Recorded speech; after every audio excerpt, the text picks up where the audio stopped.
नमस्कार, आप देख रहे हैं आगाज टाइम में हूं आपके साथ सुहानी सिंह और आइए चलते हैं खास खबर पे। खबर प्रतापगढ़ से है, जहां पे बता दें कि मंत्रालय कर 10 वर्षों तक बंधक बनाकर रखने का मामला सामने आया है। पुलिस ने 3 आरोपी पर 25-25 हजार का इनाम घोषित किया है। वहीं मौलवी समेत 3 आरोपियों को पुलिस ने पकड़ा। संतोष शुक्ला का मंत्रालय कर 10 वर्ष तक बनाए रखा शेख खान। वहीं मध्य प्रदेश के सागर निवासी संतोष शुक्ला को शादी कराने का दिया है झांसा।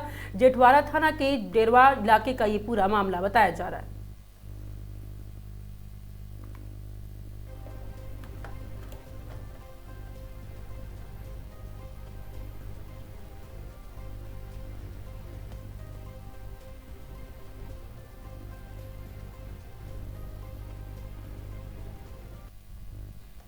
कुटिलिया गांव थाना जेठवाड़ा में पड़ता है। यहां पर धर्म परिवर्तन के मामले में 25-25 हजार के इनामी सफीउज्जमा, नईमुद्दीन व निजामुद्दीन जो मौलवी था, इसकी गिरफ्तारी करी गई है। पूर्व में एक अभियुक्त बदरुल जमा की गिरफ्तारी 22 तारीख में की गई थी। प्रकरण ये था कि बदरुल जमा ने एक लड़के को अपने काम के लिए रखा था, जो इनके यहाँ 12 साल रहा। उसका इन्होंने धर्म परिवर्तन करा दिया था, जिसके सिलसिले ये मुकदमा कायम हुआ था। शीघ्र ही सभी अभियुक्तों को रिमांड हेतु न्यायालय प्रस्तुत किया जाएगा।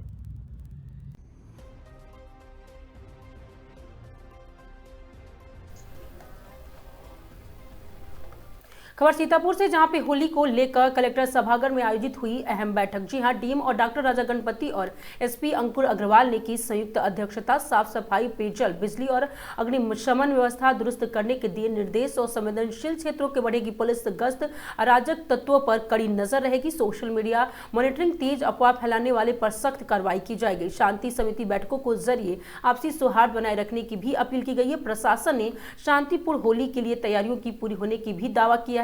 नंद किशोर ने साथ में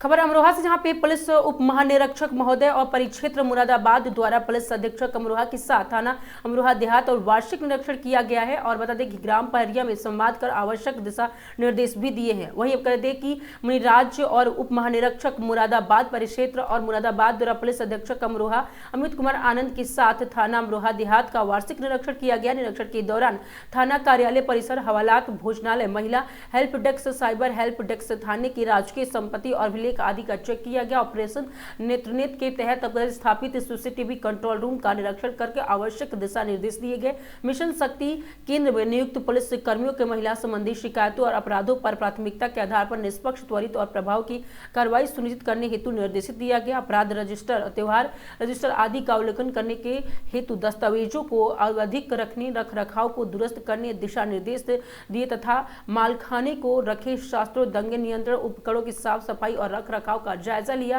पुलिसकर्मियों से शस्त्र हैंडलिंग कराई गई और थाना परिसर में खड़े माल और बगैर की मुकदमाती और लवारिस वाहनों को शीघ्र निस्तारण करने हेतु निर्देशित किया गया। टॉप 10 अपराधियों की सूची का अवलोकन कर अपराधियों का अधिक अपराधी की प्रभावी कार्रवाई करने हेतु निर्देशित किया गया। वांछित इनामी अपराधियों, गैर और जमानती वारंटी गिरफ्तारी के अभियान की समीक्षा कर अधिक से अधिक कार्रवाई कर गिरफ्तारी हेतु निर्देश दिए गए। बीट पुलिस कर्मियों की बीट बुक चेक और आवश्यक दिशा निर्देश दिए गए। निरीक्षण के दौरान महोदय द्वारा थाना अमरोहा देहात क्षेत्र के ग्राम पहरिया संग वार्ता की गई और उन्हें सजग रहने और छोटी छोटी घटनाओं की जानकारी तत्काल थाना को देने और ग्राम मोहल्ला में भी हो रही गतिविधियों पर नजर रखने हेतु निर्देशित किया गया। निरीक्षण के पश्चात थाना प्रभारी और अन्य अधिकारीगण से वार्ता और कुशल क्षेम लिया गया तथा महिला संबंधी शिकायतों, अपराधों को प्राथमिकता पर लेते हुए गुण दोष आधार पर निष्पक्ष, त्वरित, प्रभावी कार्रवाई करने हेतु बताया गया। इस दौरान अपर पुलिस अधीक्षक अमरोहा, क्षेत्राधिकारी और नवागांव सदात प्रभारी निरीक्षक थाना अमरोहा देहात आदि कर्मचारीगण मौजूद रहे।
खबर सीतापुर से, जहां पर जिलाधिकारी डॉक्टर राजा गणपति और द्वारा जारी 30 दिवसीय जन सूचना के बाद प्लाईवुड प्रोडक्ट्स की संपत्ति को लेकर प्रशासनिक और कानूनी गतिविधियां तेज हो गई है। जन सूचना के स्पष्ट किया गया है कि निर्धारित अवधि में कोई भी पक्ष यदि स्वामित्व के समर्थन में साक्ष्य प्रस्तुत नहीं करता है तो संपत्ति को निष्प्रभु मानते हुए सरकार में नियुक्ति करने की प्रक्रिया अपनाई जाएगी। इस क्रम में 26/2/2026 को आदिल जफर को आबिद जफर अपने अधिवक्ता के साथ जिलाधिकारी कार्यालय पहुंचे और फॉर्म में संबंधित स्वामित्व दस्तावेज प्रस्तुत किए। प्रशासन द्वारा अभिलेखों की जांच के बाद नियमानुसार निर्णय लिए जाने की बात कही गई है। फॉर्म का ऐतिहासिक परिक्षेप उपलब्ध अभिलेखों के अनुसार फॉर्म की स्थापना 1939 में हुई थी और प्रारंभिक साझेदारी की मोहम्मद इस्माइल, विजयपथ सिंघानिया, हरिशंकर सिंघानिया और गोपाल कृष्ण सिंघानिया आदि शामिल है। और बता दें कि 1939 से 1946 तथा 1965 तक विभिन्न वर्षों में फॉर्म के नाम से भूमि क्रय की गई है। समय समय पर 1949, 1957 से लेकर 1990 में साझेदारी और परिवर्तन दर्ज किए। बीच में वर्षों के विदेशी मूल्य के साझेदारी जैसे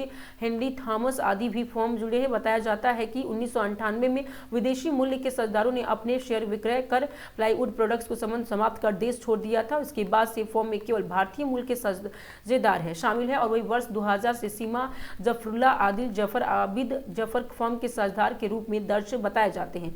NH 30 चौड़ीकरण में भूमि अधिग्रहण इस फॉर्म के कुछ ही भूमि राष्ट्रीय राजमार्ग में 30 के चौड़ीकरण के दौरान अधिग्रहित की गई है और सूत्रों के अनुसार अधिग्रहित भूमि के मुआवजा फॉर्म का प्रदान किया गया था और ये तथ्य कि भी स्वामित्व के दावे के संदर्भ में महत्वपूर्ण माना जाता है। कर्मचारियों का 150 करोड़ बकाया मामला फॉर्म के कार्यरत रहे कर्मचारी द्वारा अपने लगभग 105 करोड़ के बकाया भुगतान के लिए उच्च न्यायालय में वाद किए लंबित है। कर्मचारियों का कहना है कि वर्षों से वेतन, ग्रेजुएटी और अन्य देयकों का भुगतान नहीं हुआ है। कर्मचारी संघ 25/2/2026 को जिलाधिकारी कार्यालय पहुंचकर ज्ञापन सौंपकर अपनी आर्थिक स्थिति की अवगत कराया। संघ ने मांग की है कि संपत्ति के संबंधित किसी भी प्रशासनिक निर्णय को पूर्व कर्मचारी और बकाया दावों का प्राथमिकता दी जाए। प्रशासनिक स्थिति जिलाधिकारी कार्यालय के अनुसार प्रस्तुत स्वामी दस्तावेज, NH 30 अधिग्रहण के रिकॉर्ड तथा कर्मचारियों के दावे अभी पहलुओं के विधिक जांच की जाएगी और न्यायालय के लंबित प्रकरण को ध्यान में रखते हुए भी आगे की कार्रवाई सुनिश्चित की जाएगी।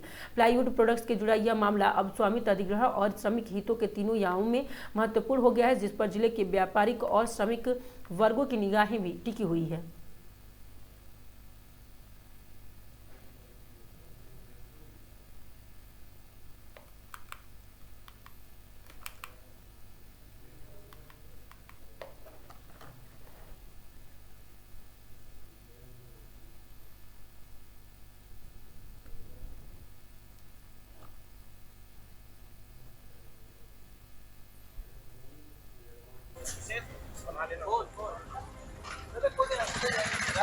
आज आप लोग गिरफ्तारी क्यों आए प्लाईवुड पे दावा के लिए, क्या मामला? हाँ, इसमें मैं मनोज श्रीवास्तव प्लाईवुड प्रोडक्ट सीतापुर का अधिवक्ता हूँ। इसमें मामला ये है कि 1939 से इंडियन पार्टनर के साथ हेनरी थॉमसन के साथ मिल करके पार्टनरशिप डीड रजिस्टर्ड हुई थी। उसके आधार पर प्लाईवुड प्रोडक्ट का संचालन किया जा रहा था। उसके बाद में 1985 में पार्टनरशिप सीमा जफरुल्ला वगैरह की हुई और उसके बाद में 11/6/1998 को हेनरी थॉमसन ने इस प्लाईवुड प्रोडक्ट से रिटायरमेंट ले लिया। रिटायरमेंट लेने के बाद सीमा जफरुल्ला और अरफानुल्ला जी और उनके सीमा जफरुल्ला के पुत्रगण इसमें पार्टनर्स बने और माननीय उच्च न्यायालय और ADJ फर्स्ट न्यायालय और कर्मचारी यूनियन द्वारा प्रस्तुत रिट याचिका में बराबर जो है प्लाईवुड प्रोडक्ट के पार्टनर्स सीमा जफरुल्ला, आदिल जफर और आबिद जफर माने गए हैं और बराबर जो है आदिल जफर, सीमा जफरुल्ला और आबिद जफरुल्ला की तरफ से प्लाईवुड प्रोडक्ट का संचालन करते चले आ रहे हैं और बराबर इनको जो है इस जमीन के संबंध में मुआवजा मिला है और ये प्रॉपर्टी प्लाईवुड प्रोडक्ट्स की है और ये प्रॉपर्टी किसी भी तरह से परित्यक्त या सरकार की संपत्ति नहीं है। आपका नाम? मनोज श्रीवास्तव, एडवोकेट, सीतापुर।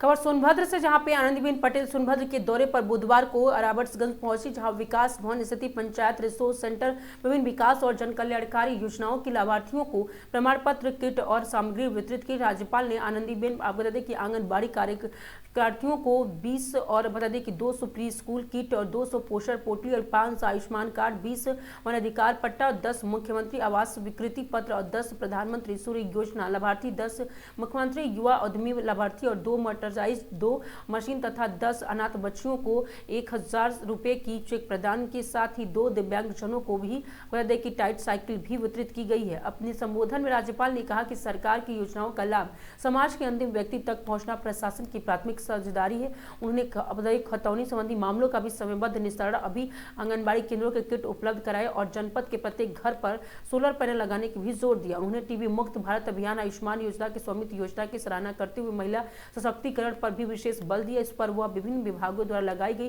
प्रदर्शनी का अवलोकन भी किया गया और कार्यक्रम में जनप्रतिनिधि और प्रशासनिक अधिकारी भी मौजूद रहे। वहीं अपने दौरे के दौरान आनंदीबेन पटेल ने कलेक्टर परिसर में नवनिर्मित सरदार वल्लभ भाई पटेल वाटिका विधिवत लोकार्पण किया और इस अवसर पर उन्होंने फीता काट कर वित्तीय समावेशन जागरूकता शिविर का भी शुभारंभ किया।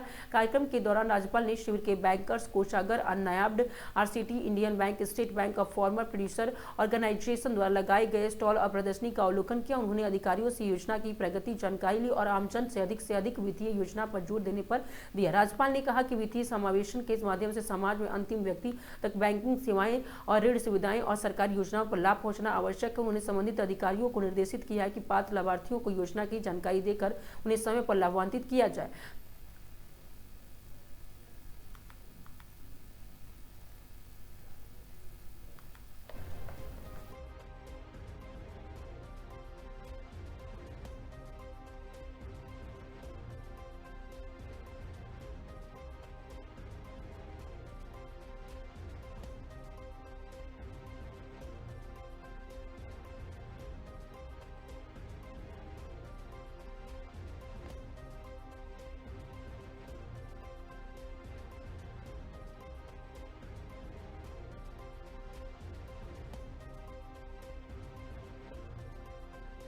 गुजरात राज्य के मुख्यमंत्री के रूप में उन्होंने वनवासियों के भौतिक अधिकार, त्वरित न्याय, महिलाओं और बच्चों के लिए अनेक योजनाओं का सूत्रपात किया जो आज पूरे देश में लागू हो रही हैं। नन्हे बच्चों के लिए आंगनबाड़ी में गर्मा गर्म भोजन, खेलने के लिए उपकरण, आंगनबाड़ी किट, छात्राओं और महिलाओं के लिए अनेक प्रयास, भिक्षावृत्ति में संलिप्त बच्चों का पुनरुद्धार, उन्हें शिक्षा से जोड़ना, student police cadet SPC Uttar Pradesh राज्य में लागू करना और उनके छात्रों को शिक्षा और अन्य गतिविधियों में आगे बढ़ाना। और ये भूल गए अब बाहर निकलना है तो फिर से आ गए। ये है पढ़ाई का काम। तो मैं आंगनबाड़ी की कार्यकर्तियों को बहुत बहुत बधाई देती हूँ कि आप लोगों ने बहुत ही सुंदर कार्यक्रम किया। राज्य सरकार और केंद्र सरकार की योजनाओं का लाभ गरीब परिवारों को मिलना चाहिए, समय पे मिलना चाहिए। लेकिन एक दिक्कत ये है यूपी की, कोई डिपार्टमेंट को कितना बजट है वो अलॉट नहीं बताएगा कि हमारा बजट कितना है और इसी वजह से धीरे धीरे प्रोजेक्ट बनता जाता है और परिणाम में आता है कि जो बजट है इसमें 50% बजट में हम उपयोग में नहीं ले सकते हैं। जब समीक्षा बैठक हुई, एज पर एग्जाम्पल साइकिल के इतना बजट वहां भेज दिया लेकिन वहां अभी पास नहीं हुआ और साल पूरा हो गया, अब नया बजट आ गया, पुराना बजट खत्म हो गया। इसी तरह स्कूटी। खबर कासगंज से, जहां पे तहसीलदार ने पकड़ा लड़की से लदा ट्रक। बता दें कि वही बगैर परमिट पर पकड़ी गई लकड़ी वन विभाग को सौंपा। वन विभाग की जांच में जुटा। वहीं अब करें कि साहवाड़ थाना क्षेत्र के ग्राम भिबौली से निकट बम्बे की पास अवैध कटान की सूचना पर कार्रवाई करते हुए तहसीलदार संदीप चौधरी ने आम शहतूत शीशम की लकड़ी से लदे हुए ट्रैक्टर ट्रॉली के जब्त कर लिया। तहसीलदार ने ट्रैक्टर ट्रॉली को चालक सहित वन विभाग के सुपुर्द कर दिया।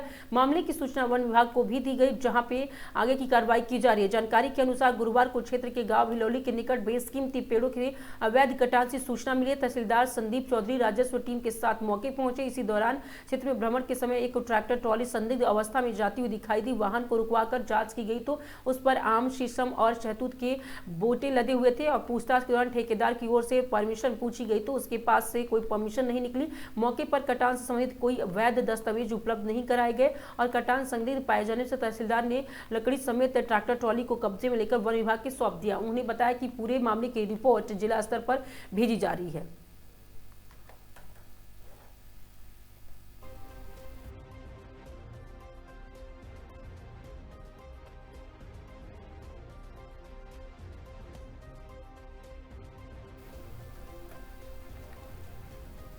खबर शाहजहांपुर से, जहां पर बेटी की मौत के 10 दिन बाद भी गिरफ्तारी नहीं, परिवार ने दी आत्मदाह की चेतावनी। शाहजहांपुर में एक युवती की संदिग्ध परिस्थितियों में मौत के बाद न्याय की मांग को लेकर परिवार में प्रशासन की गुहार लगाई गई है। आरोप है कि आत्मदाह के लिए उकसाने का मुकदमा दर्ज होने के बावजूद 10 दिन बाद भी पुलिस नामजद आरोपियों की गिरफ्तारी नहीं किया।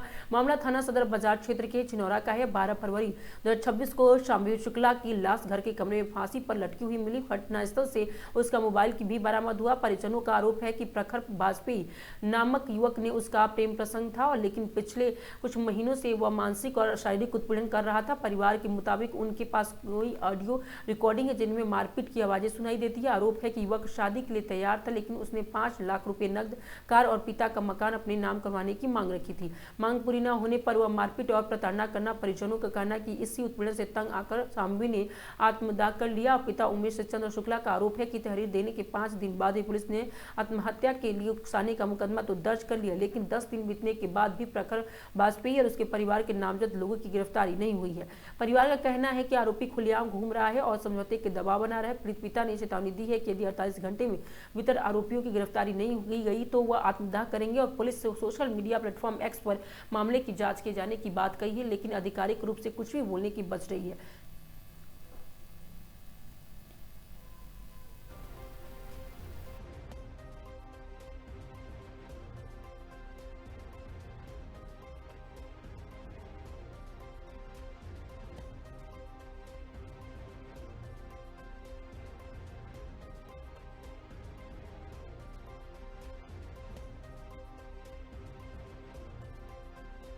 मुझे इंसाफ नहीं मिला तो मैं खुद आत्मदाह 48 घंटे के अंदर करूंगा। मुझे इंसाफ चाहिए अपनी बेटी के लिए। ये पुलिस जो रंजीत सिंह जो है तलाबलाई 11 दिन से कर रहे हैं कि इनका कोई न कोई उधर से कांटेक्ट है। मांग करता था शादी के लिए लेके, मुझे 5 लाख रुपया चाहिए, 2 लाख रोक में चाहिए, डायमंड अंगूठी, लग्जरी कार, सब देने के लिए मैं सब कुछ तैयार थी। ये घर की भी मांग कर रहा था, मुझे घर मेरे नाम में कराओ। मैंने कहा सब कुछ आपका है, मुझे नहीं चाहिए, मेरी 2 ही बेटी है। वो परेशान करता था उसको। स्कूल लेने जाता, राना पब्लिक में पढ़ाती थी मेरी बेटी। 4 बजे आती थी, उसी टाइम पर पहुंच जाता था वहां पे उसे लेने के लिए। एक दिन उसका फोन आया उसके पापा के मोबाइल पे कि पापा मुझे बचाओ, पापा बचाओ। वो तो रो रही है, पता नहीं क्या कर रहा था उसके साथ में, कुछ पता नहीं है सर मुझे, लेकिन रिकॉर्डिंग है मेरे पास। आज दिन धमकी देता था कि मैं तुम्हारे गंदे गंदे वीडियो दिखा दूंगा, वायरल कर दूंगा। पता नहीं इसी चक्कर में मेरी बेटी ने उसके चक्कर में क्या किया मुझे नहीं पता सर। पुलिस आपने शिकायत दर्ज कराई? शिकायत दर्ज कराई, अभी तक तो कुछ नहीं किया उन लोगों ने। अभी 8-9 दिन होने जा रहे हैं मेरी बेटी को, अभी उसे पकड़ा दकड़ी भी नहीं हुई है, कुछ भी, मोबाइल भी नहीं खुला है उसका, आईफोन है। हाँ, धमकाया जा रहा है कि राजीनामा ले लो, मुकदमे का राजीनामा ले लो। सर मैं कैसे ले लूं, मेरी तो बच्ची गई है।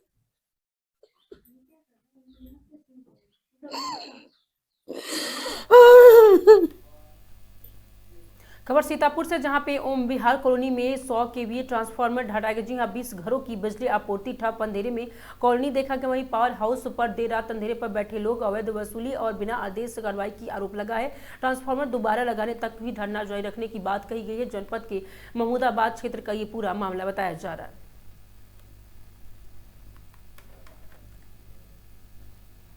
इसका? देखिए मेरे क्षेत्र की धरने पे बैठे थे ओम विहार कॉलोनी के लोग, और अब जो है यहाँ पर धरना समाप्त हो रहा है। माननीय जी क्या बता रही हैं आप, क्या निष्कर्ष निकला है इसका? देखिए मेरे क्षेत्र की जनता है, मैंने इनको आश्वासन दिया है कि मार्च तक इनका ट्रांसफार्मर लग जाएगा। अब वो ट्रांसफार्मर उठा के दूसरी जगह लगा दिया गया है। इनकी समस्या का समाधान है, मार्च तक हम इनकी समस्या का पूरा समाधान कर देंगे। ऐसा मैंने विभाग के एक्सचेंज से भी बात की है, उन्होंने भी आश्वासन दिया है और कोशिश है कि मार्च के अंदर इनको 100 kVA का ट्रांसफार्मर लग जाएगा। आप लोग संतुष्ट हो? संतुष्ट है ना सब लोग? ठीक है, मैं वादा करती हूँ कि लग जाएगा। तो धरना समाप्त हुआ इनका? जिंदाबाद जिंदाबाद जिंदाबाद आशा मौर्य जिंदाबाद जिंदाबाद जिंदाबाद।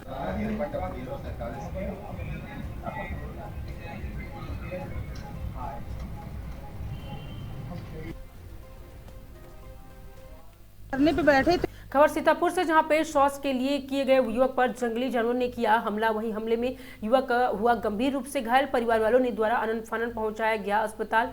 परिवार वालों के मुताबिक जंगली जानवर बताया जा रहा है सीआर। वहीं डॉक्टर ने प्राथमिक उपचार के हायर सेंटर किया रेफर। जनपद के सदन थाना क्षेत्र के रामाउला पूरा मामला बताया जा रहा है।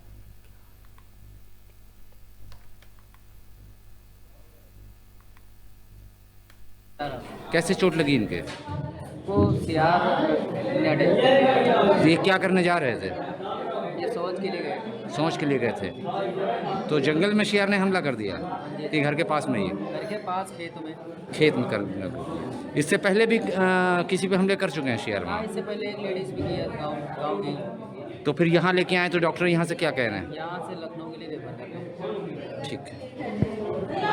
कहाँ के रहने वाले हैं? कहाँ के रहने वाले हैं? रालापुर थाना सदना। ठीक। क्या नाम है आपका? रामू। रामू जी, ये कौन है आपके? भाई है। क्या नाम है इनका? सीताराम। खबर हरदोई से, जहां पे आतिशबाज के घर पर भीषण विस्फोटक और 2 महिलाएं गंभीर रूप से झुलसी। हरदोई जनपद के सांडी नगर के मोहल्ला और खिड़किया में गुरुवार को एक आतिशबाज के घर अचानक हुए भीषण विस्फोटक से पूरे इलाके में हड़कंप मच गया। धमाका इतना तेज था कि 2 मंजिला मकान बुरी तरह से क्षतिग्रस्त हो गया है। आसपास लोग दहशत में आ गए हैं। वही हादसे में साजिया पत्नी जो 48 वर्ष की बताई जा रही है, दिलशाद और रुबीना 28 वर्ष की बताई, जो पत्नी इरशाद गंभीर रूप से झुलस गई हैं। दोनों घायलों को तत्काल उपचार के लिए जिला अस्पताल भेजा गया है, जहां उनकी हालत गंभीर बताई जा रही है। घटना की सूचना मिलते ही पुलिस मौके पहुंची और पूरे क्षेत्र को सुरक्षा की दृष्टि से घेर लिया। वरिष्ठ अधिकारी भी घटना स्थल पर पहुंचकर जांच में जुट गई है। प्राथमिक जानकारी के अनुसार विस्फोटक पटाखे बनाए जाने के दौरान होने की आशंका जताई जा रही है। पुलिस सभी पहलुओं को ध्यान में रखते हुए जांच कर रही है। बताया जा रहा है कि वर्ष 2012 में भी इस मकान में विस्फोटक की घटना हो चुकी है, जिसमें 4 लोगों की मौत हुई थी तथा एक बालक भी घायल हुआ था। फिलहाल पुलिस द्वारा मलबा हटाने और विस्फोटक के कारण की विस्तृत जांच भी जारी है।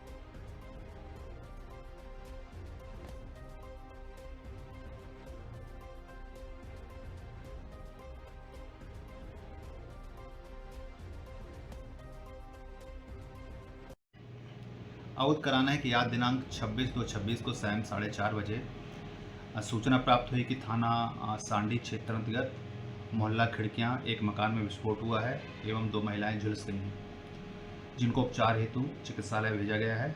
उक्त मकान आतिशबाज दिलशाद सन ऑफ खुर्शीद का है, जिसके पास विक्रय हेतु 2027 तक का लाइसेंस है, लेकिन लाइसेंस शर्तों का उल्लंघन किया गया है। रिहायशी इलाके में छत भंडारण के कारण विस्फोट हुआ है। घटनास्थल का निरीक्षण किया गया है। मौके पर फील्ड यूनिट, CFO, स्थानीय पुलिस अधिकारी मौजूद हैं। प्रकरण में अभियोग पंजीकृत किया जा रहा है एवं गिरफ्तारी हेतु टीमें लगा दी गई हैं। अन्य वैधानिक कार्रवाई प्रचलित है।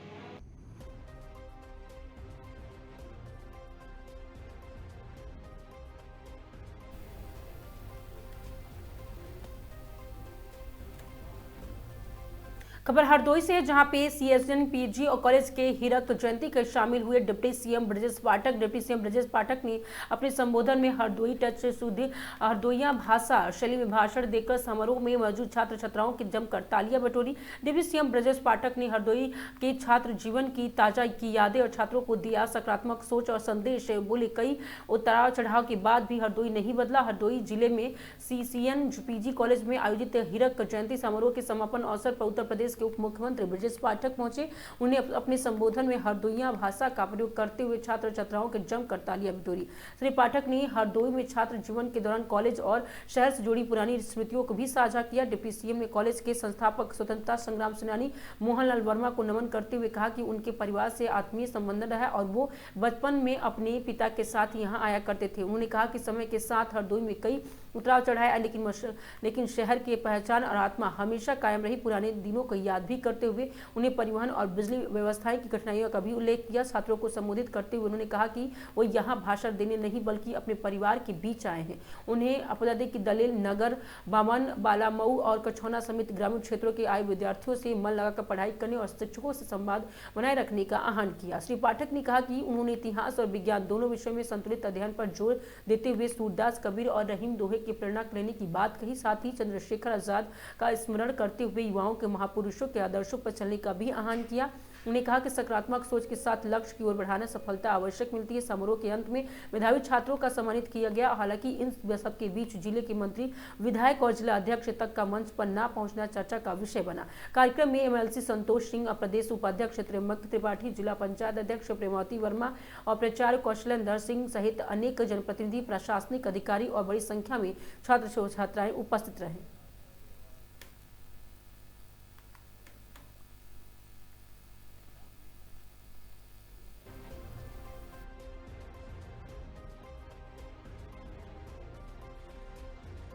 शंकराचार्य जी को रोका गया था, उसमें किसी उन्होंने डिप्टी सीएम का हाथ लिया। मामला माननीय न्यायालय में है। न्यायालय की किसी प्रकरण को हम लोग कोई टिप्पणी नहीं करते हैं और न्यायालय के निर्णय का नहीं। उन्होंने कहा मेडिकल कॉलेज में इमरजेंसी वार्ड में 5 घंटे तक लावारिस लड़की जो है उसका शव पड़ा रहा और प्रकरण को संज्ञान में लिया गया है और जो भी दोषी 2 दिन के अंदर कहा गया उसके खिलाफ कार्रवाई हो। अच्छा, लोकसभा में साक्षी महाराज ने ये बताया कि यूजीसी बिल पर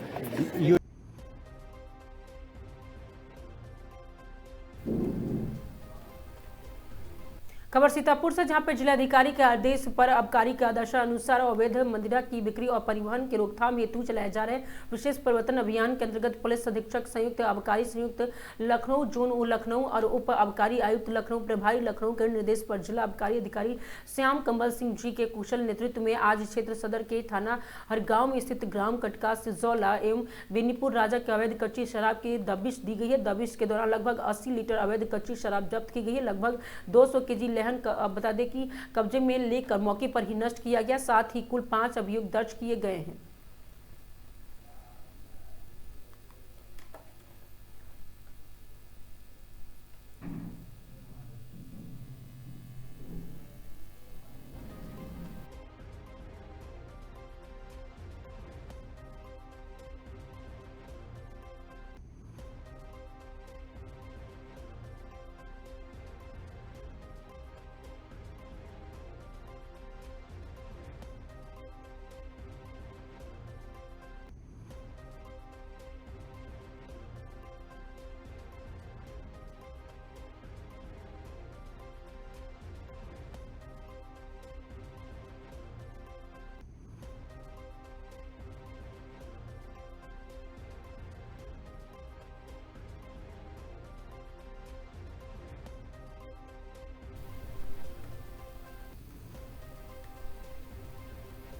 खबर हरदोई से, जहां पे अल्लाहपुर में अवैध अतिक्रमण कर पिलाई जा रही शराब, महिलाओं को फूटा गुस्सा। हरदोई साहबाबाद कोतवाली क्षेत्र के अल्लाहपुर स्थित देशी शराब ठेका के बगल में अवैध अतिक्रमण कर खुलेआम शराब पिलाए जाने का मामला सामने आया है। आरोप है कि जिस दुकान पर शराब पिलाई जा रही है वह न तो अधिकृत है और न ही वहां बैठा कर शराब पिलाने की कोई प्रशासनिक अनुमति है, न ही दुकान मालिक की अनुमति। इसके बावजूद दिन भर शराबियों का जमौड़ा लगा रहता है। स्थानीय लोगों का कहना है कि संबंधित दुकान मालिकों की अनुमति के बिना ही उसकी दुकान का इस्तेमाल शराब पिलाने के लिए किया जा रहा है। रहा है। आरोप है कि ठेका संचालक मनमाने तरीके से दुकान पर कब्जा कर उसके शराबियों को बैठने और शराब पिलाने अड्डे के रूप में प्रयोग कर रहा है। उसे नाराज महिलाओं का गुस्सा फूट पड़ा है। आक्रोशित महिलाओं ने मौके पहुंचकर जमकर विरोध प्रदर्शन किया, वहां शराब पी रहे लोगों को खदेड़ दिया। पूरे प्रकरण को ठेका संचालक और भूमिकाओं पर सवाल उठाते उसके खिलाफ कड़ी कार्रवाई और अवैध अतिक्रमण हटाने और खुलेआम शराब पिलाने और तत्काल रोक लगाने की मांग की है। पुलिस प्रशासन ने शीघ्र हस्तक्षेप की अपेक्षा की जा रही है।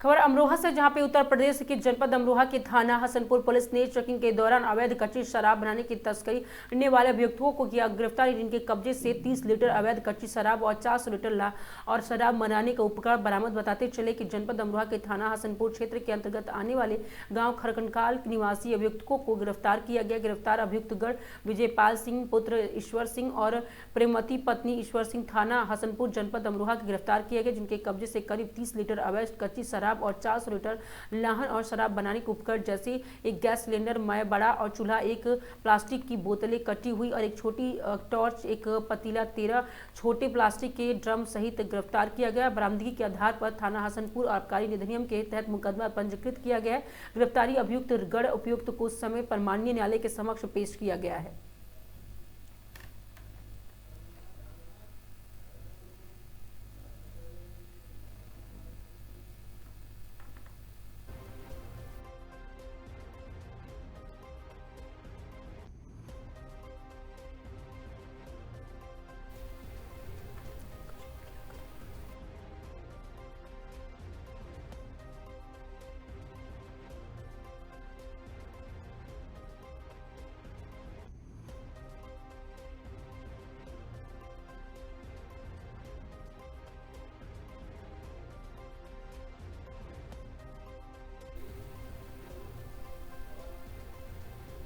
खबर जसपुर से, जहां पे इस वक्त की बड़ी खबर सामने आ रही है। उत्तराखंड के जनपद उधम सिंह नगर के सामने निकल कर आ रही है, जहां पर जनपद के जसपुर उप निबंधन कार्यालय के कर्मचारियों पर किसानों ने लोन के नाम पर अवैध वसूली करने का संगीन बड़ा आरोप सामने आया है। जिसको लेकर भारतीय किसान यूनियन के वरिष्ठ प्रदेश उपाध्यक्ष प्रेम सिंह सहोता ने मीडिया से रूबरू होकर बताया कि आज सर्वप्रथम जसपुर पहुंचे नवनीत उप जिलाधिकारी राहुल शाह से शिष्टाचार भेंट कर उनका गुलदस्ता देकर स्वागत किया गया तथा उसके पश्चात जब कल होने जा रही थी किसानों की महापंचायत को लेकर नीति चल रही थी, तभी कुछ किसान लोन से संबंधित अपनी समस्या लेकर आए और उसके बाद सभी किसान और यूनियन के पदाधिकारियों और उप निबंधक कार्यालय पहुंचे, जहां उप निबंधक और मुलाकात की और एक पत्र देकर समय को अवगत कराया, जिस पर उप निबंधक अधिकारी द्वारा कहा गया है कि 50,000 रुपये तक लोन पर कोई चार्ज नहीं लगेगा, सीधा किसान उनके पास है और तो कोई एक्स्ट्रा शुल्क भी नहीं लिया जाएगा। उधर वही इस मामले में जब हमारी टीम ने उप निबंधक अधिकारी प्रीति मंजरी से जानकारी जुटाना चाही तो उप निबंधक अधिकारी द्वारा मीडिया के कैमरे के सामने कुछ भी बताने से साफ इनकार कर दिया।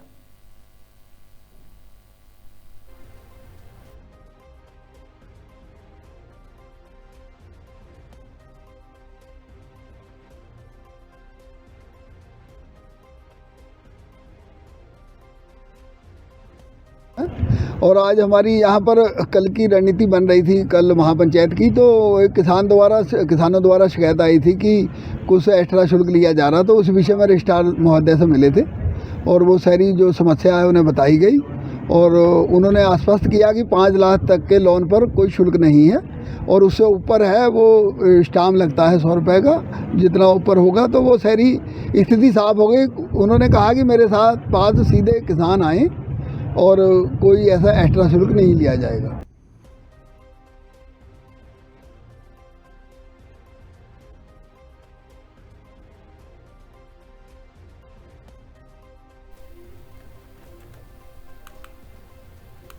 खबर खनगल से, जहां पर क्षेत्र में देर रात उस वक्त हड़कंप मच गया जब एक टेंट हाउस में आग लगी। आग इतनी विकराल थी कि टेंट हाउस का पूरा सामान जलकर राख हो गया। अग्निशमन दल की 3 गाड़ियां मौके पहुंची और 1 घंटे में मशक्कत के बाद पूरी आग पर काबू पाया गया। बताया जा रहा है कि गीता टेंट हाउस में शॉर्ट सर्किट से आग लग गई है और आग इतनी विकराल थी कि आसपास के लोग में उस वक्त हड़कंप मच गया। जब अग्निशमन दल को सूचना दी गई तो मायापुर स्टेशन के 3 गाड़ियां मौके पहुंची और 1 घंटे की कड़ी मशक्कत के बाद आग पर काबू पाया गया। Fire safety officer Balbir Singh ने बताया कि प्रथम दृष्टया आग लगने के कारण शॉर्ट सर्किट हो सकता है। हालांकि कोई जनहानि नहीं हुई है, लेकिन बात करें नुकसान की तो लगभग लाखों का नुकसान हो चुका है। फिलहाल पुलिस पूरे मामले की जांच कर रही है।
टेंट हाउस में आग लगी है, जिसमें हमारे फायर स्टेशन से 3 गाड़ियाँ आग बुझाने में लगी हुई है। लगभग कंट्रोल हो चुकी है।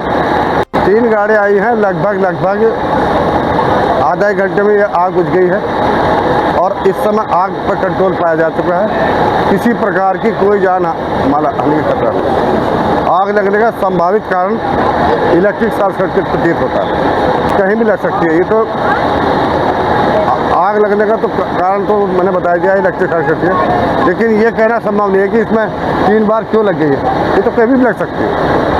अब फायर सीजन आ रहे हैं तो लगती रहेंगी, घटना होती रहेंगी।